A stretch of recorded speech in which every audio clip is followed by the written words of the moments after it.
welcome back to another segment of the MCR. My name's TJ. Please like, share, and subscribe. And in this segment, I'm going way outside the box. I'm going to talk about Star Wars.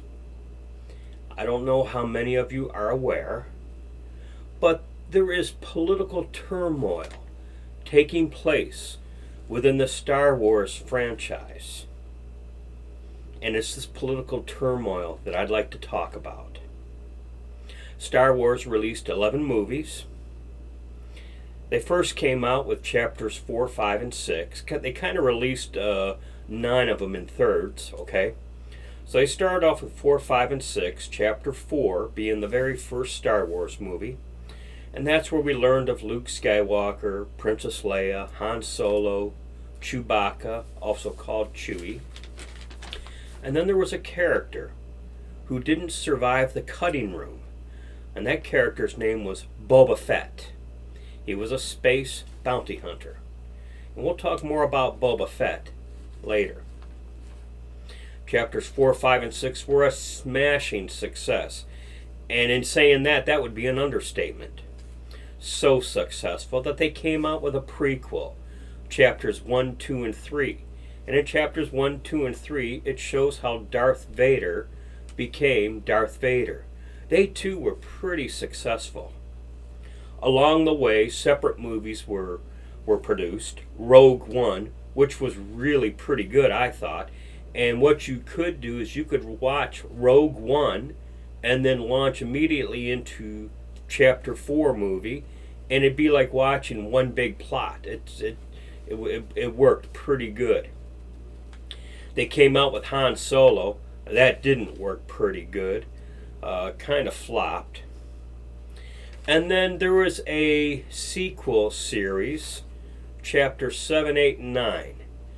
They reeked of political correctness, wokeism, and they flopped. And they flopped badly.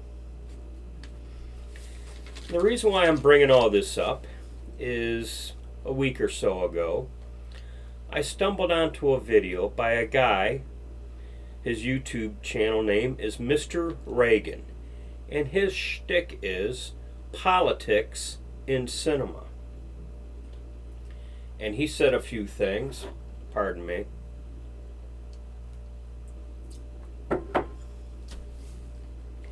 He said a few things which compelled me to scratch the surface. And in scratching the surface, I chanced upon another YouTuber who goes by the name Mike Zero. And he's a Star Wars fanatic. And he kind of confirmed almost everything Mr. Reagan had to say in his one video. Brief history. George Lucas and Steven Spielberg collaborated in producing the original Star Wars. Along the way, a Kathleen Kennedy was hired, and she brought with her all sorts of wokeism, feminism, and she was in charge of the production of the chapters 7, 8, and 9, in which she took the opportunity to insert her feminist beliefs into those 3 movies. She was quoted as saying the Force is female, and she about single-handedly ruined the franchise.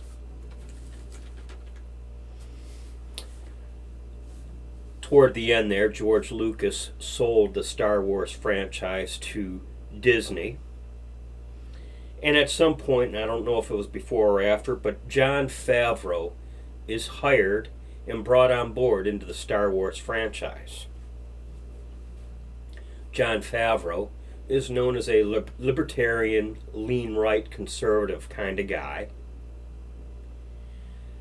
And he produced a little known project taking advantage of the Disney Plus streaming platform. Because now that Disney owned Star Wars, if you were a subscriber to the Disney Plus streaming service, you could watch all the Star Wars stuff. Well, Jon Favreau, taking advantage of this platform, produces The Mandalorian. And it's a different kind of Star Wars.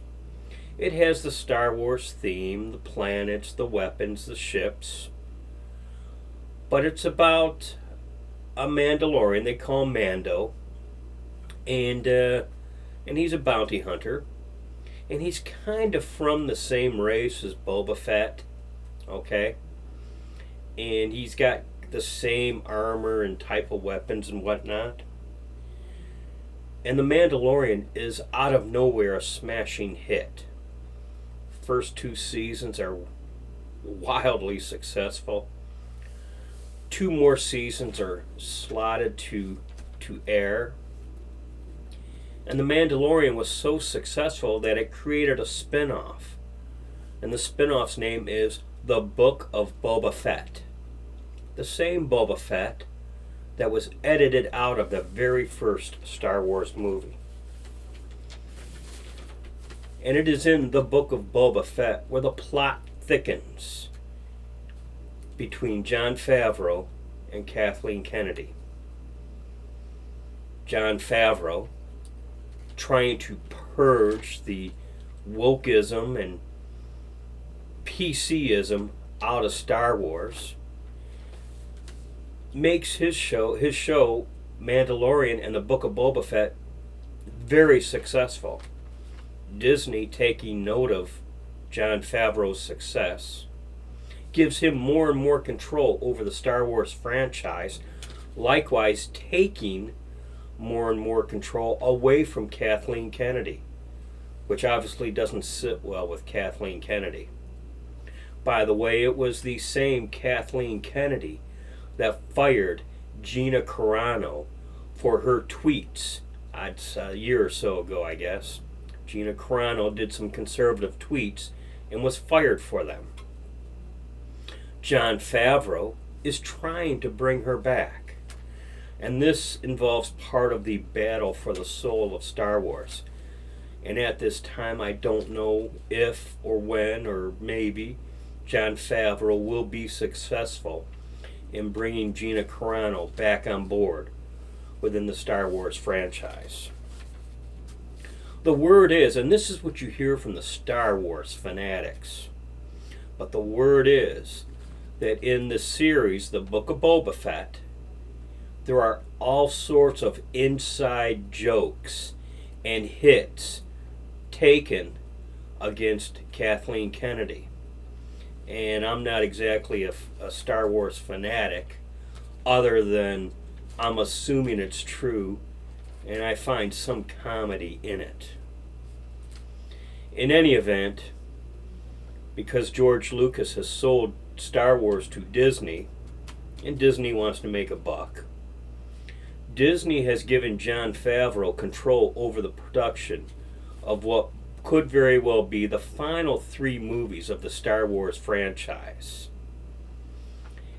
in which Jon Favreau most likely will not bring in or put in or insert any of this politically correct toxicity that Kathleen Kennedy was compelled to do in 7, 8, and 9. Jon Favreau is attempting to salvage the Star Wars franchise so that these final 3 movies, Star Wars goes out with a bang. I just find all this very interesting. I don't know if many of our subscribers care about Star Wars or are science fiction fans, but I just find it very interesting.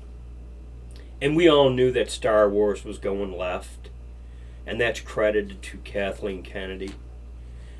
What I didn't realize was that there was Jon Favreau trying to right the ship, trying to purge the Star Wars franchise of all that gobbledygook that pretty much ruined it.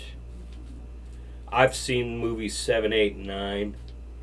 I watched them and I felt like I was just trying to endure the thing.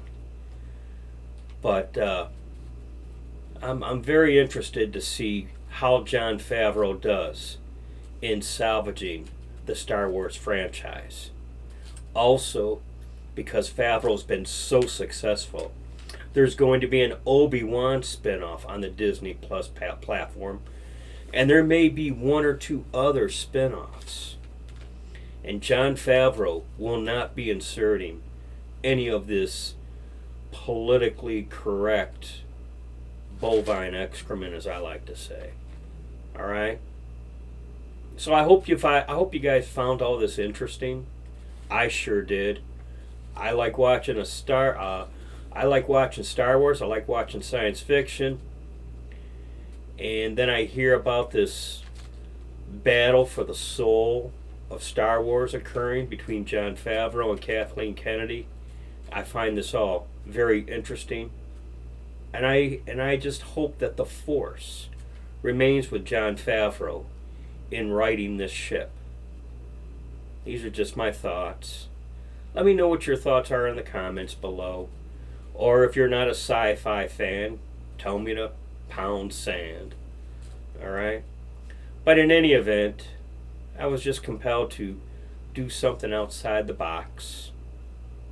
As always, be safe, watch your six, and don't tread on me.